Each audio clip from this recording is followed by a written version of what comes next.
Hello and welcome to Sketchplanations, the podcast. Facts and fascinations to help fuel your own interesting conversations. I'm engineer and broadcaster Rob Bell, and with me is the creator and talent behind Sketchplanations, John O'Hay, and entrepreneur and past winner of The Apprentice, Tom Pellereau. This time, we're going to delve into Jono's sub-collection of sketches based on Japanese words and culture, and discuss something called Tsundoku. Not to be confused with the numbers game often found in newspapers, Sudoku. Now, you should be able to see the sketches, the artwork for this episode, but if you want to see it in full, you can also find it at sketchplanations.com. Jono, hello, you right? Yeah, good. Thank you. Now, while Jono intros, I'm going to be back in a second. Jono, you carry on. We can just wait. No, you do it. I feel like that was an instruction, Jono. Okay. All right, so let's carry on. John and I are looking at each other, perplexed, but that is often the case when we're around Tommy. Come on then, Johnny. Can you talk us through Tsundoku then? Is that pronounced right, first of all? Do you know what? I'm not a native Japanese speaker, Fair enough. So I'm probably with you on this. But yeah, Tsundoku is how I would pronounce it. So what is it, Johnny? Tsundoku is lovely. I think it's such a lovely thing. It's basically the act of acquiring books and letting them pile up without actually reading them. And the Japanese have a word for specifically that. Yeah, quite, a reasonably old word from, over 100 years ago, from like the 1880s or so. It used to sort of Japanese slang, like a slightly playfully making fun of people who were sort of slightly academic and collecting loads of books, I believe. Okay. And that they were doing, I think it's made from like a few parts like sunde and oku, and I think doku means to read. And so it sort of combined together became Tsundoku. But it basically means probably what Tom has shown you now, which is just buying a lot of books and not getting around to reading them. Tom has returned from his epic adventure through the house and returned with a pile of how many books, Tommy? These are just the ones beside my bed currently. Five I've got here. Have you started any of them? Yeah, I've started all of them. Oh my gosh, yeah, I've started all of them. I think I've read most of that one. I stopped reading and I started listening. So that's my new game where I buy the book and then I get the Audible as well, because I do find I can listen to books more quickly. But I should now go through my Audible as to how many books I bought on Audible and haven't listened to. Well, this is interesting, yeah. Which is the new tactic. This one I'm about halfway. This one I'm at the end of chapter 1. I get this one. It doesn't even look like I actually opened it. But I have listened to it. Johnny, you did tell me about this previously, and oh my gosh, your family, Johnny, your parents' house. We'll get into that in a second, I'm sure. Well, no, tell us about your parents' house, Johnny, because I know what Tommy's talking about. Well, I think it depends whether it's better or not, but I think it's changed a little bit from some periods in our lives. But basically, it's still generally the case that if you go into my parents' house and where I grew up, there are just piles of books everywhere. It's, because you get the bookshelves, and they've got the bookshelves, lots of bookshelves, and they filled all the bookshelves. And so where do you put the books? Well, you put them by your bedside. But I think Mum's was like almost getting to the point where it was a bit dangerous, like several feet tall of books on the bedside table. You're like, if that falls over when you're asleep, you might get a book in the face. Is that where some of your inspiration for the sketch itself came from? It's very specific. In some ways, this was very easy because I just conjured my parents' bedroom at home.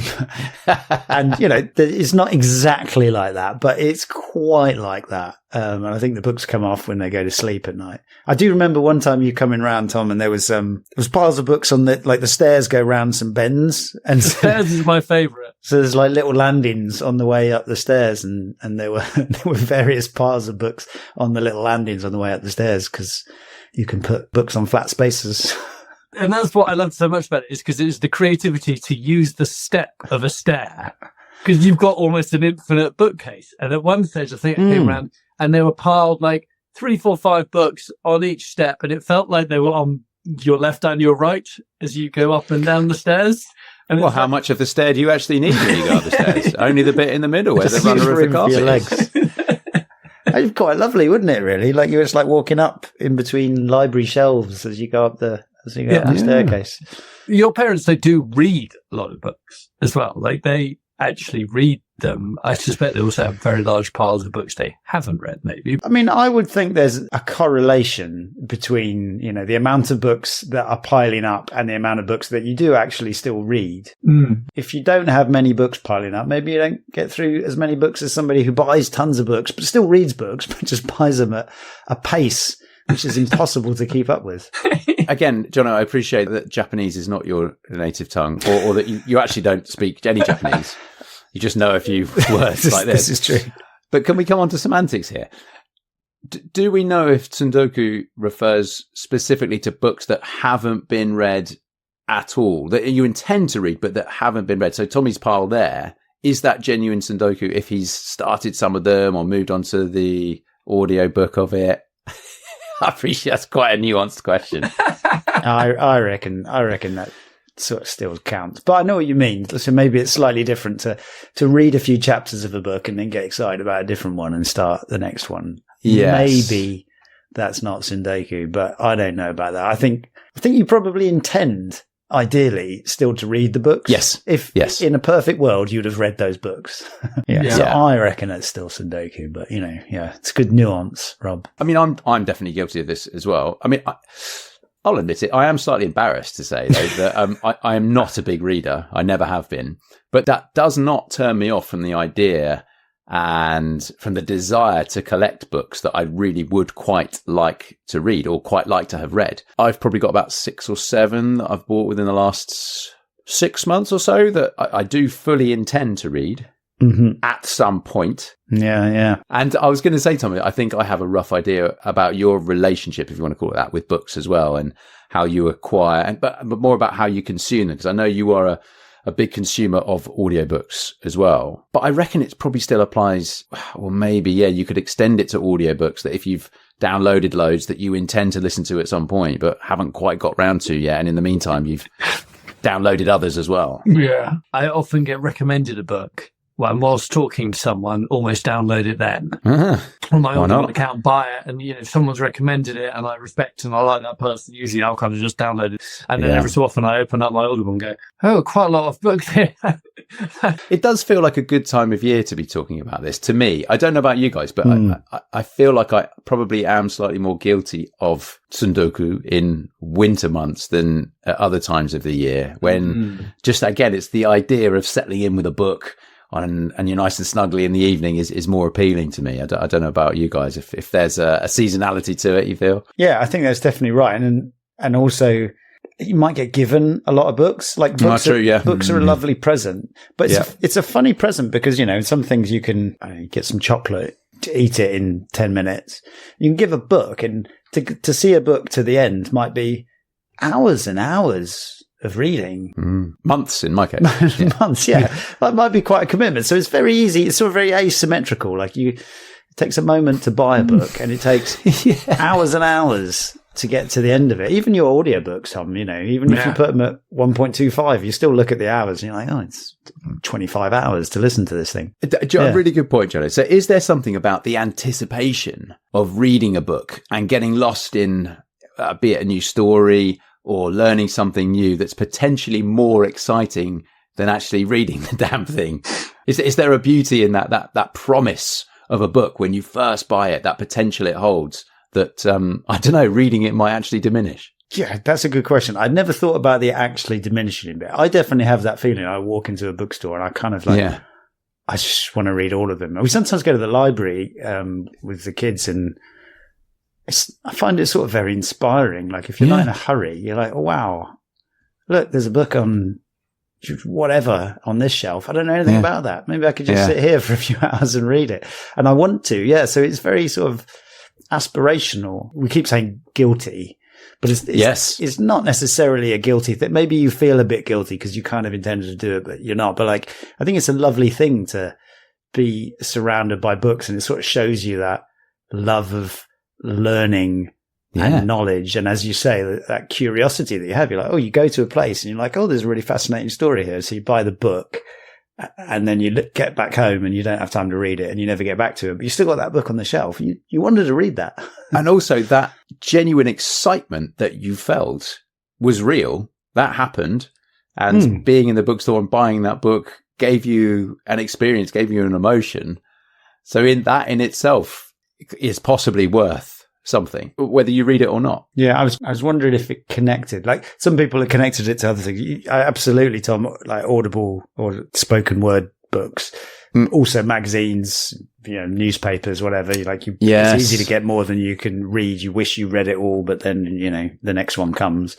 Other people have said like browser tabs. You leave the end of the day and you've got 15 browser tabs open with articles that you wanted to read and you didn't get to, right? And then I was wondering if it applied to things like, you're in a different room today, Rob, but it might apply to things like guitars on the wall. You buy these things because you aspire to it and you want to do them and you love doing them, but you don't do them as necessarily quite as much as you want to. But it's still lovely to go buy another guitar that gives you joy. Or, I don't know, if you do music, you're buying all the plugins. That plugin's going to be amazing. I could do amazing stuff with that. And then you never get around to doing very much with it. But it's nice to sort of collect it. It's kind of like Tsundoku for other things, which is why I think it's very aspirational. So I think it's quite nice. Yeah, it's a nice thing. I think lots of people sort of feel that. You feel a bit guilty, but you also feel quite happy with it. I do, anyway. No, agreed.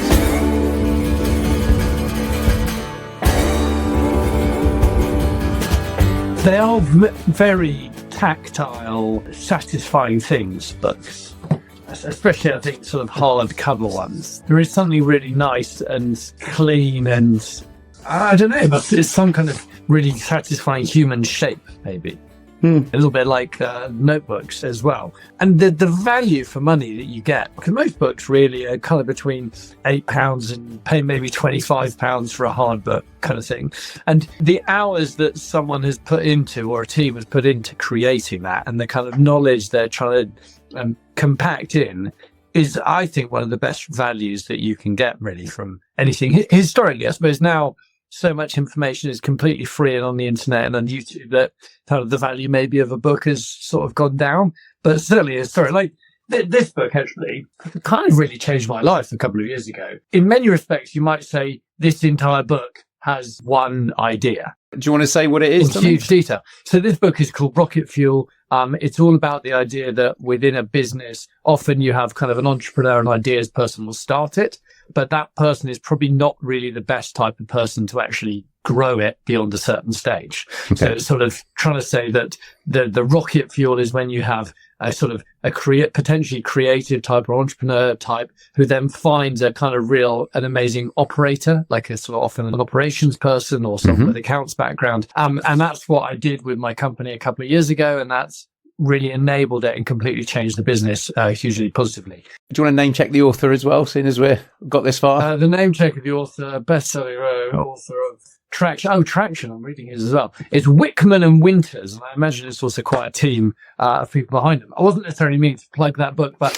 I've had a number of books over my life that have really kind of changed my life. They do tend to be mainly down the kind of business or entrepreneurial route. I'm currently massively into a series of books, which is very much a guilty pleasure I'm listening to. Sweet Valley High? I know, the Bobbyverse. It's a real kind of sci-fi type one. All right, okay. But the only thing I don't like about books is you kind of need to be in sort of solitude to read them. Mm-hmm. But the best is when you can kind of hide away. And as soon as you've got young children, you pick up a book, you go and hide somewhere. Within 10 minutes, they will find you and they will start sitting on you. And then the other will be like, oh, some party's going on here. And then the other one will come in and then the fight will happen. And then you're like, oh, okay, well, I'm not reading anymore then. Except like we've talked about in the car. Sometimes in the car, you can all listen to a book. Yeah, we have. That's like a lovely shared book experience, isn't it? But otherwise, you're right. Everybody's sort of sat in their own seat, reading their own book in their own world. Because, John, I imagine your Tsundoku pass quite high as well. Yeah, it is high. I've got 5 currently from Christmas, which is sat by my bed, which I'm getting through. That's just Christmas. Which I'm quite excited about because this is I think I've mentioned it before, Dad's book club from each Christmas where he buys each of the siblings the same books, or in this case also like 3 different books, and you read it and you pass it on, and then you get to talk about I remember this. Yeah, brilliant. So I've got those. You've got that, yeah. I've also got at least 20, if not more, on the little desk. Is there a particular one that you're really looking forward to getting into? Yes. Sorry, I'm trying to find it. I think it's A Few Short Sentences About Writing is the one which I've started and I haven't finished. How long have you had it? Yeah, I've had that a while because I had some other books and I had to read these other books first. Yeah, there's It's all right, been for a while. I'm not looking for excuses, John. There's no blame. Well, it's quite deep down the pile, I suppose. That's the that's the indicator, isn't it? Okay. I'll get to that though. It's a nice short one. Dear. Yeah. Now, I have a story from when I was a kid that it's slightly inverted. I'll just say it. So I deliberately took my time reading it because I was enjoying it so much and I didn't want it to finish. Nice. It was called Fever Pitch by Nick Hornby. It's a funny book. It's from 1992. I had to look that bit up. And it's about his obsessive love for football. So it's kind of autobiographical. It's his obsessive love for Arsenal Football Club. It reflects on what it means to be a devoted fan of something, in this case football, but it does kind of reflect on the wider sense of being a devoted fan. And it uses specific matches as narrative at different points of his life and different life events. And it's funny, it's very honest. And even as a teenager, I really loved the way that it talked about all the emotions and challenges of life. I somehow back then I found it quite relatable, but I was probably reading a bit too much into the football side of it. But I'm not sure I ever finished it. Because I just saved it so well. Put it away, wrapped it up in like polythene and put it away somewhere. I think I'd love it even more now. And I wouldn't say I'm obsessed by football. I mean, I like football. I love my own team, but I'm not obsessed by it. But however, the one book within my Tsundoku pile at home at the moment that I'm probably most looking forward to reading is called Whatever Will Be, A Matter of Life and Football by Felix White of the Maccabees fame. And again, it's written around football. It's not about football. It's mainly about a sense of belonging and community in life. And for a number of reasons, I just can't wait to get into it. I just have to finish the book that I'm reading at the moment. I have had people who say they've rationed out or saved big ideas, little pictures, bit by bit. Nice. As in, you don't want to read them all at once because then it's done. This is Jono's Sketchplanations book, by the way. Yeah, but maybe they just don't want to read it all at once. Before we round off, is there anything anyone else wants to add to this chat about Tsundoku? Yeah, a couple of little things. One is if you like nice things about books and you like books, Tom Gould, Gauld, does beautiful cartoons about books all the time. And you should go seek him out because that's nice. They're funny and you'll relate to them. They're lovely. I'll look that up and see if I can link to that in the show notes. Yeah. I thought maybe I could leave you with a quote. Can I do that? Please. And this is because, Tom, you mentioned about the value of, like the actual product of a book. And books they're beautiful products, but they're also so amazing. I remember I follow a guy called Ramit Sethi. He has what he calls the book buying rule, which is if somebody recommends a book or you want to buy a book, just buy it. Because like you say, you might spend a tenner and get something that changes your life, right? Yeah. I also have somebody pointed out recently, I buy these nice notebooks. And I like specific types of notebooks. And it can cost up to £20, which is funny because you can spend £20, which is more than the price of many actual books for a completely blank book. And nobody's written in at all or poured their life's work into it. It's just empty paper. But anyway, so the quote was from Carl Sagan, who you might know is astronomer and philosopher and all sorts of really super smart guy. It was on a program called Cosmos. I learned it from Austin Kleon. He has, what an astonishing thing a book is. It's a flat object made from a tree with flexible parts on, which are imprinted, lots of funny dark squiggles. But one glance at it and you're inside the mind of another person, maybe somebody dead for thousands of years. Across the millennia, an author is speaking clearly and silently inside your head, directly to you. Writing is perhaps the greatest of human inventions, binding together people who never knew each other, citizens of distant epochs. Books break the shackles of time. A book is proof that humans are capable of working magic.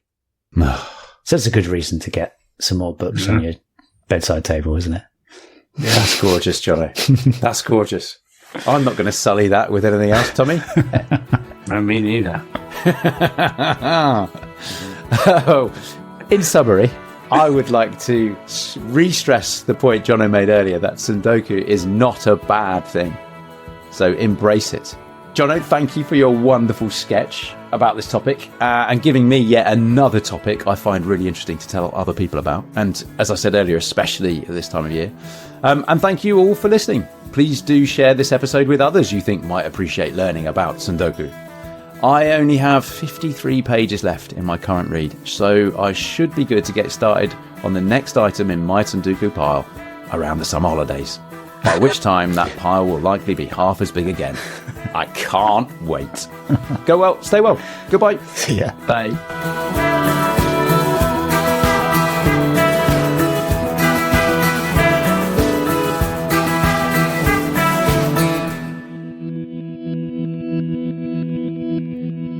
All music on this podcast series is provided by the very talented Frank Cinelli.